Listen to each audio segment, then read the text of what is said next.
Inshuti bavandimwe twongeye kubasuhuza tubirizaho turabasuhuje cyane aho bwije aho bukeye, turabashuhuje cyane. Umwami Yesu akomeza abagirire neza.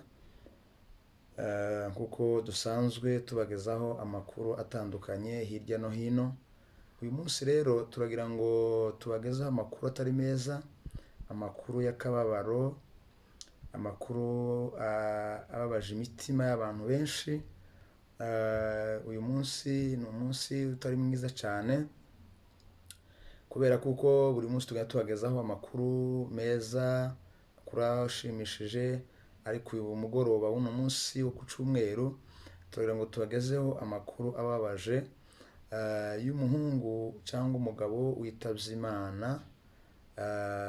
Yari atuye Kayore mu gihugu cya Kenya, akaba azize urupfu rutunguranye cyane. Abantu benshi mwagiye mubibona babicisha kuri social media batabariza cyane uburyo yari yarwaye cyangwa uburyo yari yafunzwemo nabi, afungishwa n'umugore wiwe, bikaviramo kurwara akaja Kenyatta. Abantu benshi ntibabimenye, ariko imiryango yabo yagiye itabariza cyane social media kugira ngo wenda barebe ko bashobora kubafasha kubavuganira, ariko abantu ni nkaho babimenye batinze. Uyu munsi rero akaba yarangije. Yitwaga Musirimu, yari inshuti yanjye cyane, twarabanye hano muri Kenya, twakoranye akazi ka buri munsi, ariko birababaje cyane. Kandi tumwifuriza iruhuko ryiza. Ariko icyo twabwira ngo tubwire abantu mwihangana, kandi abantu babe beza. Buriya nubwo umuntu yagira amakosa ameze gute, cyane cyane turavuga ubundi tuba tugenda tuganira hejuru y'ingo. Kenshi tugenda duhugura abantu hejuru y'ingo, uburyo ingo zigomba kubana. Uyu munsi rero ni umunsi w'akababaro cyane k'umuvandimwe wadukuwemo, kandi yari inshuti, yari umwe muri twe, ariko urupfu rwiwe rukaba ari urupfu rutazwi cyane. Abantu benshi ntibabimenye, ariko wenda mwagiye mubibona kuri social media, abanyamakuru benshi bagiye babiganiraho cyane. Ba Debuty babivuzeho batabariza abantu, kugira ngo abantu barebe uko bashobora kurokora ubuzima bw'uriya muvandimwe. Hari abantu bamugezeho, abo nibo batanze amakuru y'uko umuntu ameze nabi cyane. Ariko icyo twababwira abavandimwe ni ukuri, ingo zacu, buriya urugo iyo hatabayemo kwihangana abantu benshi, ingo ntiziba zigihari. Ariko icyo twabashishikariza ni uko mwo kwihangana, buri mugore aza yihanganira umugabo wiwe, umugabo yihanganira umugore wiwe, nibwo tuzobaho. Kandi iyo abantu bamaze gukizwa, nyamuneka mureke abantu tubeho, tugaragaze indangagaciro z'ubukristo. Ibi bigenda bitugarukaho ni bimwe biva mu kutihanganirana, kandi aricyo Bibiliya idusaba. Rero uyu muvandimwe rero rwose twihanganishije umuryango w'Abarundi babongera. Imana ikomeze ibihanganisha cyane, kubera ko ni ibintu bigoye, kandi ibintu bigoye kwakira, kubera ko umuvandimwe adukuwemo. Turamuzi cyane. Musirimu yari umukristu, twarataramanye cyane cyane cyane, ariko akaba apfuye urupfu wenda rutabashije kumenyekana neza. Ariko buriya Bibiliya ivuga ngo imbuto yeze ni izisarurwa. Rero bavandimwe, dukomeje kwihanganisha umuryango wiwe. Nta kundi, niko isi imeze, isi niko iteye. Ariko cyane cyane twebwe tuganira cyane twibanda ku ngo zacu, kugira ngo wenda Imana ikomeze twubakira ingo. Buriya abantu, umuntu yarangaye ku rugo rwiwe, Satani aza yinjira. Bibiliya ivuga ngo iyo ubererekeye Satani ukayisigira akajyango gato, iza yinjira igaca mu mugore, akaba yosenya umugabo y'umukuru akamurangiza, igaca mu mugabo akaba yosenya umugore akamukuraho akamurangiza. Ariko bavandimwe, mureke tubeho mu buzima Imana ishaka ko tubaho.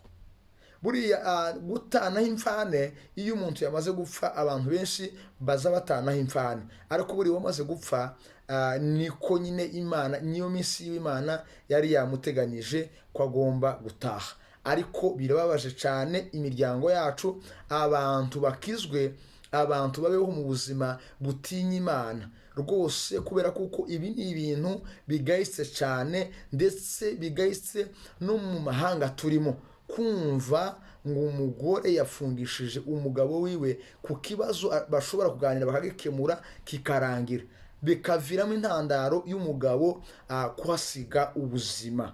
Ariko bavandimwe, turabasaba cyane, tubakangurira ingo zacu kugira ngo nyamuneka tubeho mu buzima bushimishije Imana, tubeho mu buzima bwo guca bugufi, kugira ngo turebe ko ingo zacu tuzisigasira.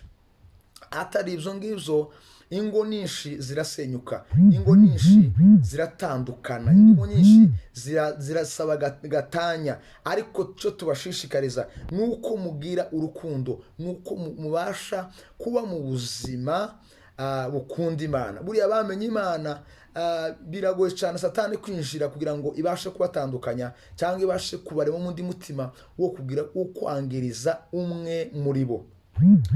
Zo kuri iki ni ikintu kibabaje imitima y'abantu benshi, kandi abantu benshi batari bazi n'uyu mugabo papa ko yararwaye, ariko wenda buri munsi Imana yateganyije umuntu ntazawurenga. Rwose turihanganisha umuryango wabo wa bugufi, Imana ikomeze ibihanganisha. Nta kundi, isi niko imeze, isi niko iteye, isi niko yatujana, isi niko ikoze. Ariko abantu tugerageze kubaha Imana no gutinya Imana no gukunda ingo zacu. Buriya urugo niryo torero rya mbere tugomba gutangiriraho. Bavandimwe rero, twihanganishije ubwoko bwose bw'abanyamurenge, twihanganishije inshuti z'umuvandimwe wadukuyemo za bugufi, Imana ikomeze ibihanganisha. Nta kundi twobigira, nta kundi twobigenza. Igihe cy'umuntu iyo kigeze azagenda, imbuto iyo yeze izisarurwa. Ariko gusa birababaje imitima y'abantu benshi. Iki ngiki ni ikintu kitagagombye kubaho mu bwoko bwacu. Ariko isi aho tugeze mu isi y'ubuheneberere. Bavandimwe, Imana ikomeze ibahumurize. Nta kundi twobigira, nta kundi twobigenza. Icyo twifuriza abantu ni uko abantu bihangana, mwihangane, dore turi mu bihe bigoye. Iwacu harasenyutse, iwacu abantu ko barapfa umunsi ku wundi, ariko natwe ubwacu twenyine dutangiye twenyine kwiburiza amahoro y'imiryango yacu, y'ingo zacu. Reka dukunde ingo zacu, kandi ingo zacu wenda Imana idufashe twubake ingo zacu.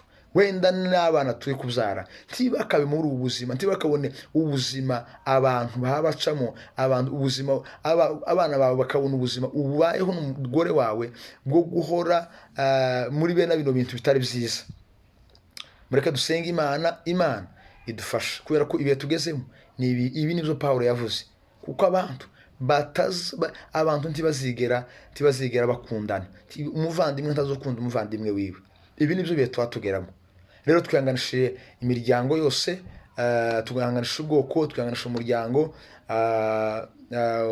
wabongera, Imana ikomeze ibihanganisha. Twihanganisha umuryango wa bugufi, Imana ikomeze ibihanganisha. Rwose abantu abababaye birashika, isi niko imeze, isi niko yatujana, ariko Imana ikomeze ibihanganisha.